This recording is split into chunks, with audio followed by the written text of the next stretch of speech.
आज हम देखेंगे इंसर्ट। पिक्चर तक मैं पिछले चैप्टर में करा चुका हूँ आपको। पिक्चर से आगे देखते हैं क्लिप आर्ट। क्लिप आर्ट के अंदर कुछ क्लिप्स होती हैं। जैसे ही आप क्लिप आर्ट पे क्लिक करोगे आपके सामने ऑप्शन आ जाएगा क्लिप आर्ट राइट साइड में। आप यहाँ ये ब्लैंक होना चाहिए। अगर इसे आपने ब्लैंक रखा है और गो पे आप क्लिक करते हैं तो ऑल क्लिप आर्ट्स, सारी क्लिप आर्ट्स आपकी यहाँ पे दिखाई देंगी। ये सारी क्लिप आर्ट्स हैं। इनको लेते कैसे हैं, आप यहाँ पे क्लिक करो, लेफ़्ट क्लिक एंड ड्रैग, खींच लिया इसको हमने, क्लिक एंड ड्रैग। इस तरह से आप कोई सी भी क्लिप आर्ट यहाँ पे ले सकते हो। दूसरा तरीका आपका ये है, यहाँ पे आप क्लिक करो एरो पे और इंसर्ट पे क्लिक करो। आप देखो आ चुका है वो। यहाँ पे क्लिक करो आप और इंसर्ट पे क्लिक करो आप, देखो आ चुका है। तो इस तरह से हम क्लिप आर्ट को इंसर्ट कर सकते हैं। अगर आपको पर्टिकुलर कुछ, जैसे आपने यहाँ लिख दिया कार, आपको कार से रिलेटेड ही क्लिप आर्ट चाहिए, आपने लिख दिया कार एंड गो, तो कार से रिलेटेड ही क्लिप आर्ट निकालेगा, ठीक है। इसी तरह आपने लिख दिया यहाँ पे स्टूडेंट, तो स्टूडेंट से रिलेटेड ये नो रिजल्ट फाउंड दिखा रहा है, स्टूडेंट वाला कोई क्लिप आर्ट नहीं है इसमें, ठीक है। आप टीचर लिख के देखो, गो, टीचर से रिलेटेड इसने दो क्लिप आर्ट निकाल दिए, ठीक है। एक ये है आपका और एक ये है, ठीक है। तो इस तरह से ये हमारा क्लिप आर्ट का ऑप्शन है। अगला है आपका शेप। शेप हमारा एमएस वर्ड के अंदर भी आया है। मैं यहाँ पे आपको क्लियर करता हूँ। ये सारी शेप्स हैं बनी बनाई। आप इनमें से कोई सी भी, आप ये शेप लेना चाहते हो आप इस पर क्लिक करो और यहाँ पे उस शेप को ड्रॉ कर लो आप। इसी तरह फिर आप इंसर्ट में आओ, शेप में कोई सी भी आप शेप ले लो, उसको यहाँ ड्रा कर लो आप। तो कोई सी भी शेप हम यहाँ से ले सकते हैं शेप के अंदर से। ये सारी शेप है। इसके बाद है आपका स्मार्ट आर्ट। स्मार्ट आर्ट हमारा बना बनाया एक आर्ट है जिसके अंदर हम अपने डाटा फीड कर सकते हैं। जैसे आपने स्मार्ट आर्ट पे क्लिक किया, ये सारे बने बनाए, ये ऑल पे अगर हम हैं तो ये सारे स्मार्ट आर्ट हमें यहाँ पे शो हो रहे हैं नीचे। इसके अलावा हम लिस्ट पे आते हैं तो लिस्ट से रिलेटेड स्मार्ट आर्ट शो होंगे खाली। प्रोसेस में आते हैं तो प्रोसेस से रिलेटेड आएंगे। साइड से इस ऐसे, इसमें इस तरह से रिलेशन, मैट्रिक्स एंड पिरामिड। आप ऑल पे लेके चलो, इसमें हर तरह के स्मार्ट आर्ट आ रहे हैं। मान लो आपको लेना है, सपोज दैट हमने ये लेना है एंड ओके, ये बन गया हमारा। हमने अब यहाँ पे कुछ लिखा, जैसे हमने लिखा राम,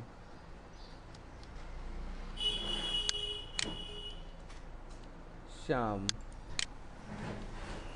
मोहन, अजय, सुमन, विजय। हमने स्मार्ट आर्ट बनाया, देखो राम, इसके अंडर में दो हैं, श्याम और मोहन। ये बना बनाया बाय डिफ़ॉल्ट है, ठीक है।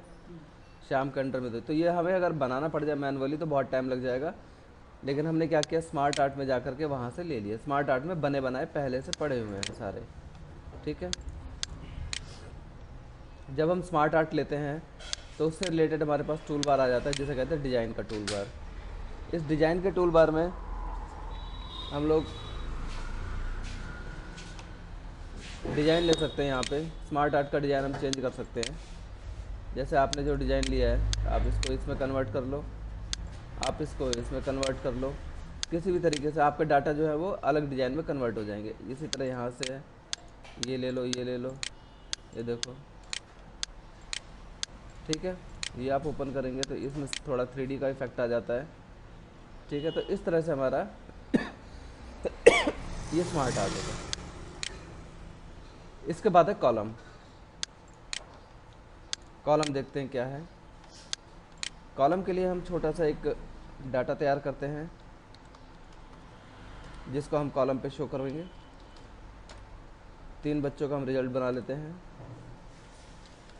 ये रिजल्ट हमारा कॉलम पे शो होगा।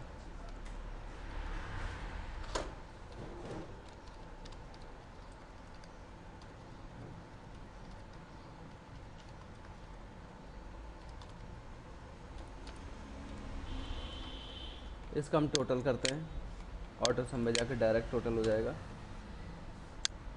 आप यहाँ से अब हम इस डाटा को चार्ट पे शो करेंगे। आप सिलेक्ट कर लो इंसर्ट में कॉलम, ये सारे कॉलम के ऑप्शन है आपके, कॉलम, लाइन, पाई, बार, एरिया, स्कैटर, अदर।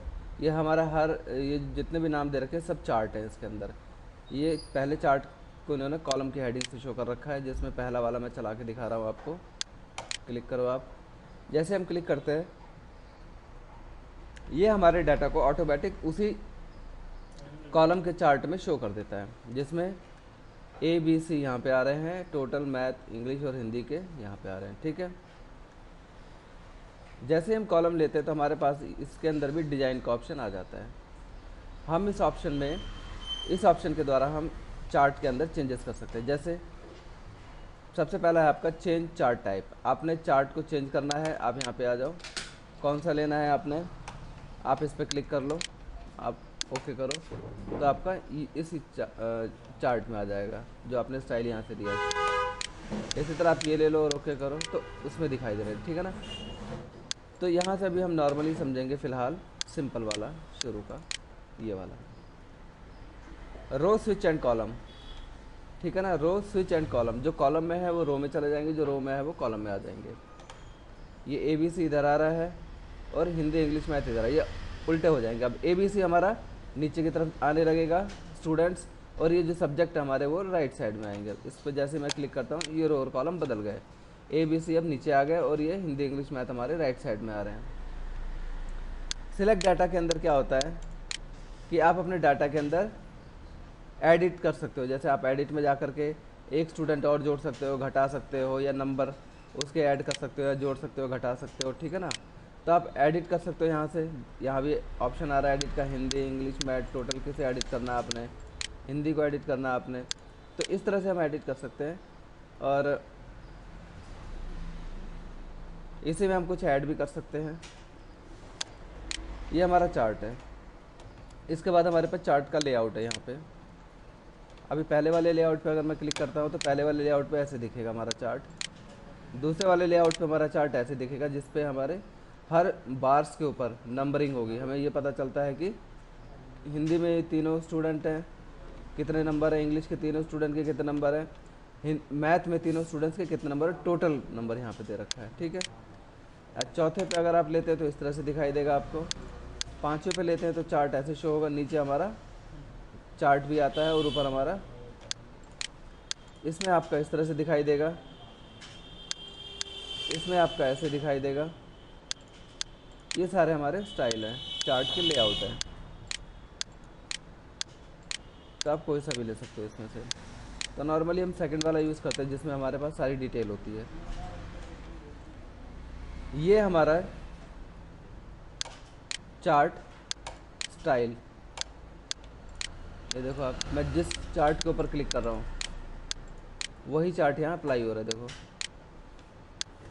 ये वाला स्टाइल लेना है, इसको आप ले लो।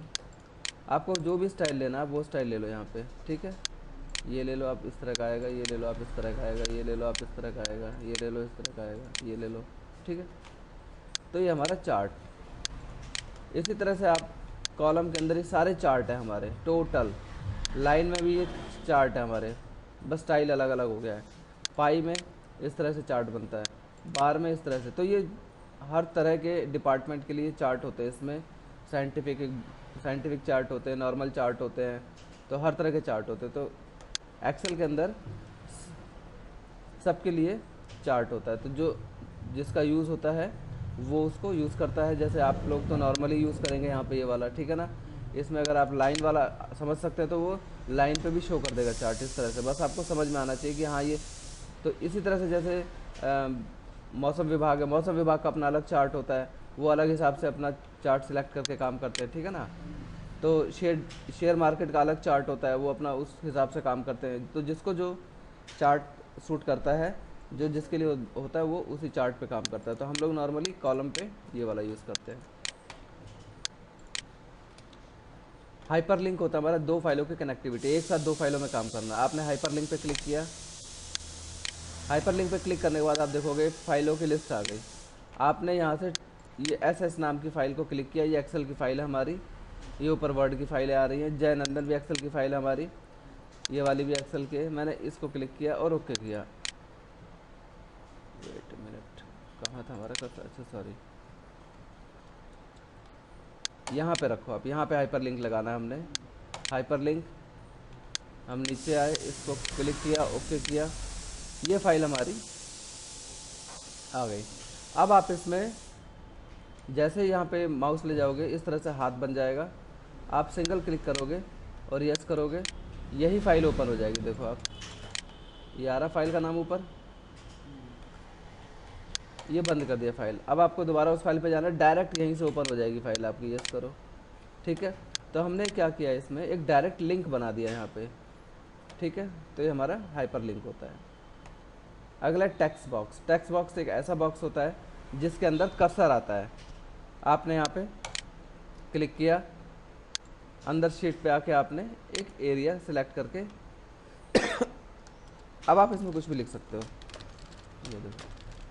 तो एक ऐसा बॉक्स जिसके अंदर टेक्स्ट लिखा जा सके वो टेक्स्ट बॉक्स होता है।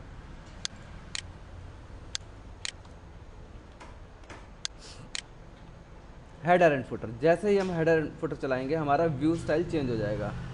अभी जैसे शीट हमें दिख रही है वैसे ही नहीं रहेगी। आप हेडर एंड फुटर पे क्लिक करो, ये देखो, जैसे मैंने क्लिक किया हेडर एंड फुटर पे, आप देखोगे ये सारे यहाँ पे पेज अलग अलग आ गए। हाँ, ये पेज अलग है, देखो आप यहाँ पे नीचे वाला पेज अलग है। जैसे MS वर्ड के अंदर पेजेस होते हैं हमारे अलग अलग, वैसे ही यहाँ पे आ गए। इधर आप क्लिक करके हेडर लिख दो, हेडर आपने लिखा कुछ भी, मैंने यहाँ रिजल्ट लिख दिया। इसी तरह गो टू फुटर पे आओ आप, यहाँ फुटर लिख दो, आपने लिख दिया दी एंड। तो इस तरह से मैंने हेडर एंड फुटर यहाँ पे लिख दिए, ठीक है। अगर आप हेडर पे हैं तो ये हेडर से रिलेटेड ऑप्शन आ जाते हैं हमारे पास ये सारे, ठीक है ना। जैसे कि आप पेज नंबर डालना चाहते हैं तो देखो पेज यहाँ पे आ गया, आप यहाँ पे पेज 1, नंबर ऑफ़ पेजेस में ये पेज 1 है, नंबर, और नंबर ऑफ़ पेजेस अगर आप लिखना चाहते हैं, नंबर ऑफ़ पेजेस आपने लिख दिए 20। इसी तरह से आप इसमें करंट डेट, डेट आ गई यहाँ पे, आप डेट लिख सकते हैं।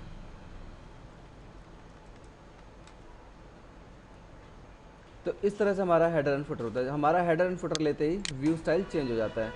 हम वापस अपने पुराने वाले स्टाइल में जाने के लिए क्या करते हैं, व्यू पे आप जाओ, नॉर्मल पे क्लिक करेंगे। अभी जो हमारा पेज लेआउट चल रहा है वो पेज लेआउट है, ठीक है। आप इसे नॉर्मल पे क्लिक करेंगे तो ये, लेकिन नॉर्मल पेज पे आपको हेडर एंड फुटर नहीं दिखाई देगा। इसके लिए आपको पेज लेआउट सेलेक्ट करना पड़ेगा, इसमें आपको हेडर एंड फुटर दिखाई देगा। तो हम नॉर्मल पे वापस आते हैं। वर्ड आर्ट एक ऐसा आर्ट होता है, देखो आपने यहाँ पे ये स्टाइल लिया और यहाँ पे लिखा आपने,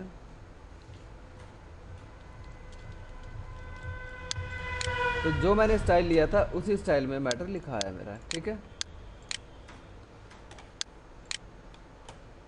सिग्नेचर लाइन। ऑब्जेक्ट, ऑब्जेक्ट का मतलब होता है हम यहाँ बैठे बैठे किसी दूसरे सॉफ्टवेयर में काम कर सकते हैं और बिना कॉपी बिना पेस्ट के उसे हम यहाँ ला सकते हैं। जैसे आपने ऑब्जेक्ट पे क्लिक किया, आप बिटमैप इमेज में आ जाओ एंड ओके। बिटमैप इमेज हमारा पेंट ब्रश होता है, ये देखो पेंट ब्रश का एक ये सॉफ्टवेयर खुल गया और ये उससे रिलेटेड टूल बार आ गए सारे। आप यहाँ कुछ भी बना लो, आपने यहाँ मान लो कुछ लिख लिया इस तरह से, ठीक है।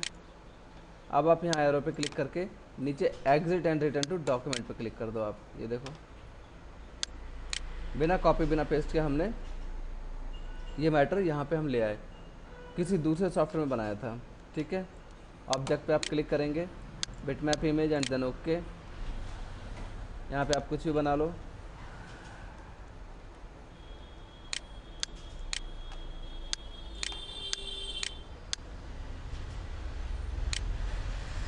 यहाँ पे क्लिक किया आपने, exit and return to document, ये आपका डॉक्यूमेंट के अंदर ही आ गया।